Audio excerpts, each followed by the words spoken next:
Tony Stark का cameo, original villain Mephisto, Colossus की death और किस वजह से हेनरी कैविल और केसी इवांस ने इस मूवी में अपने रोल्स को किया है। डेडपूल एंड वोल्वरिन मूवी के कुछ ऐसे 20 फैक्ट्स तुम्हें इस वीडियो में पता चलने वाले हैं। Starting with number 1।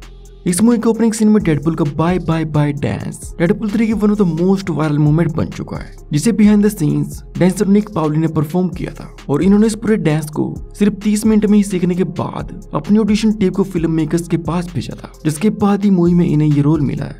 Number 2। Ryan Reynolds ने खुद ही बताया था कि ओरिजिनली इस मूवी का नाम डेडपूल एंड फ्रेंड होने वाला था। The movie was originally called Deadpool and Friend. But ये टाइटल लीक होने के बाद इसे बहुत ही नेगेटिव फीडबैक मिला था, जिसे देखते हुए फर्स्ट टीजर के रिलीज से एक दिन पहले इस टाइटल को बदल के डेडपूल एंड वोल्वरिन किया गया था। Number 3। Henry Cavill as Wolverine इस मूवी के one of the major cameos में से एक है, जो कि खुद रायन रेनॉल्ड्स का ही आइडिया था, क्योंकि रायन का मानना था कि ह्यू जैकमैन पिछले 24 सालों से कैरेक्टर को प्ले कर रहे हैं, जो कि इस कैरेक्टर का ऑफिशियल चेहरा बन चुके हैं। तो अगर इन्हें रिकास्ट करना पड़ जाए तो कौन सा एक्टर होगा जो कि वोल्वरिन की उसी same energy, body and shape को कैप्चर कर पाएगा। तो तब हेनरी कैविल इनके दिमाग में आया था एंड देन हेनरी कैविल से इस रोल की बातचीत करना और ये पूरी डील सिर्फ 15 मिनट के अंदर ही हो गई थी। और इसके अलावा बाकी जितने भी एक्टर्स हमें इस मूवी में देखने को मिले हैं, like Chris Evans, Channing Tatum, Wesley Snipes and Jennifer Garner, तो इन सभी को खुद रायन एंड शॉन लेवी ने मिलकर अप्रोच किया था और इनमें से हर एक एक्टर ने अपने रोल्स के लिए एकदम से हाँ बोला था। नंबर 5। फाइनल फाइट में हमें लाइक ए प्रेयर सॉन्ग सुनने को मिला है बाय मैडोना एंड मैडोना अपने सॉन्ग के लाइसेंस ऐसे मूवीज के लिए बिल्कुल भी नहीं देती, जिसकी वजह से Ryan and director Shawn Levy को पर्सनली सिंगर के पास जाना पड़ा था ये बताने के लिए कि वो कैसे सॉन्ग को मूवी में यूज करना चाहते हैं। जिसके बाद मैडोना ने सीक्वेंस में कुछ चेंजेस करने को कहा था, जिन्हें करने के बाद ही ये मूवी में सॉन्ग को यूज कर पाए थे। नंबर 6। हालांकि डेडपूल 3 अब one of the biggest blockbuster movie बन चुकी है, बट ओरिजिनली रायन रेनॉल्ड्स के पास अपनी इस थर्ड मूवी के लिए कोई भी सोलो स्टोरी नहीं थी एंड डेडपूल 2 के बाद ये कई सालों से इसी काम में रहे थे कि डेडपूल 3 में क्या दिखाया जाए। बट जब ह्यू जैकमैन ने लोगन मूवी के बाद फिर से अपनी वापसी के लिए रायन का कॉल किया, तो उसके बाद ही डेडपूल 3 मूवी की पूरी स्टोरी क्रिएट की गई थी, क्योंकि ह्यू जैकमैन के रिटर्न से पहले इस मूवी की story and villain totally different थे, जिसमें डेडपूल 3 का विलन होता मेफिस्टो, जिसमें वो डेडपूल को अपने साथ हेल में ले जाता और वहां पे डेडपूल ज़ॉम्बी से लड़ता, जिसमें कोलोसस भी मारा जाता। बट ह्यू जैकमैन के आने के बाद हमें टोटली डिफरेंट स्टोरी दिखाई गई and Kevin Feige originally Hugh Jackman की इस वापसी के खिलाफ थे, क्योंकि लोगन मूवी में इस कैरेक्टर को one of the greatest ending मिल चुकी थी, जिसको ये बिल्कुल भी खराब करना नहीं चाहते थे। बट एमसीयू में मल्टीवर्स होने की वजह से ही ये अलाउ किया गया था, ताकि लोगन मूवी की एंडिंग पे कोई भी फर्क ना पड़े। और इसके साथ साथ फाइगी ने सिर्फ एक ही डिमांड रखी थी कि जैकमैन को classic yellow and blue costume पहननी पड़ेगी, जो कि इस मूवी में हुआ भी। नंबर 9। ओरिजिनल एक्स-मैन मूवीज के जितने भी कैरेक्टर्स हमें इस मूवी में देखने को मिले हैं, तो उनमें से टोड, सेबरटूथ एंड पायरो के कैरेक्टर्स को ही उनके ओरिजिनल एक्टर्स ने प्ले किया है। इसके अलावा बाकी कैरेक्टर्स लाइक जगरनॉट, अज़ाज़िल एंड डेथस्ट्राइक को टोटली डिफरेंट एक्टर्स ने प्ले किया है। नंबर 10। इस मूवी में डेडपूल को टीवीए की तरफ से एक ब्रांड न्यू कॉस्ट्यूम मिलती है एंड प्रीवियस सूट्स के मुकाबले इस नए सूट में रेड कलर को लाइट रखा गया है और इन ब्लैक आई सर्कल्स को बड़ा, जो कॉस्ट्यूम डेडपूल 90s की कॉमिक्स में पहनता था। Number 11।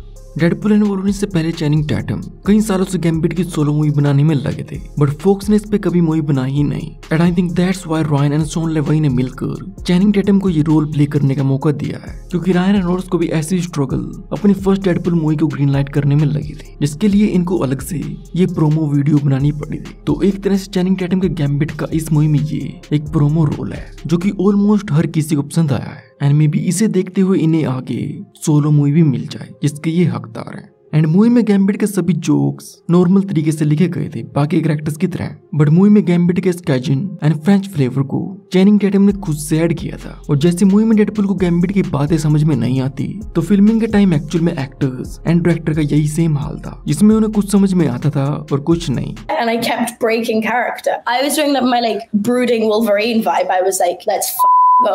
And then he'd be like, I was laying my nut in my buttery mama. No, like this, no, shut up. Number 13.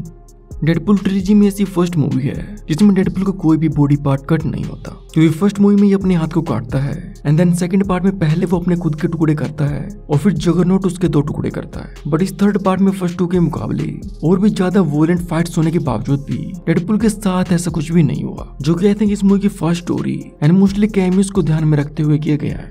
Number 14, इस मूवी में Hugh Jackman and Jennifer Garner के real life divorces से related दो jokes इस movie में हैं, जिनको इस मूवी में रखने की शर्त यही थी कि अगर इन दोनों एक्टर्स को अपनी ये जोक्स अच्छे लगे तो तभी इन्हें इस मूवी में दिखाया जाएगा, अदरवाइज नहीं। नंबर 15, इस सीन में वेड ब्लाइंड एल से कहता है Want to do some cocaine? Hey, cocaine is the one thing that Feige said is off limit. और ये सिर्फ एक जोक नहीं था, क्योंकि डायरेक्टर शॉन लेवी के अकॉर्डिंग इन्हें मूवी में ड्रग यूसेज और यहाँ तक कि उसे दिखाना भी टोटली फॉरबिडन था। You're absolutely right. नंबर 16, इस मूवी में Chris Evans as Johnny Storm one of the most surprising cameo रहा है, और इस मूवी में क्रिस इवांस के इस रोल को करने की वन एंड ओनली वजह हमें पोस्ट क्रेडिट्स में देखने को मिली थी, क्योंकि अब तक ये एमसीयू में एक गुड बॉय का रोल प्ले कर रहे थे as Captain America, but as Johnny Storm ये वो कर पाए जो कि इनको पहले मार्वल में करने को नहीं मिला।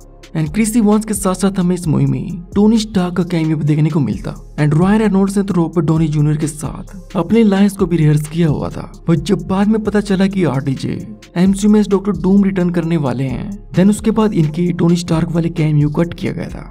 नंबर 18, जब डेडपुल एंड वोल्वरिन की फर्स्ट फाइट होती है तो उसमें लोगन डेडपुल की तरफ एक एनिमल की तरह अपने दोनों हाथों पैरों पे भागता है, और ये बात मैंने अपने फर्स्ट एक्समैन वाली फैक्ट वीडियो में बताई थी कि फर्स्ट टाइम वोल्वरिन का रोल मिलने पर ह्यू जैकमैन को लगता था कि वोल्वरिन का कैरेक्टर वुल्व्स पे बेस्ड है, जिसमें भी इन्होंने ऐसी चारों पैरों पे भागने की कोशिश की थी, बट फर्स्ट एक्समैन मूवी में तो नहीं, बट इन्हें ये यहाँ डेडपुल 3 में करने को मिला है।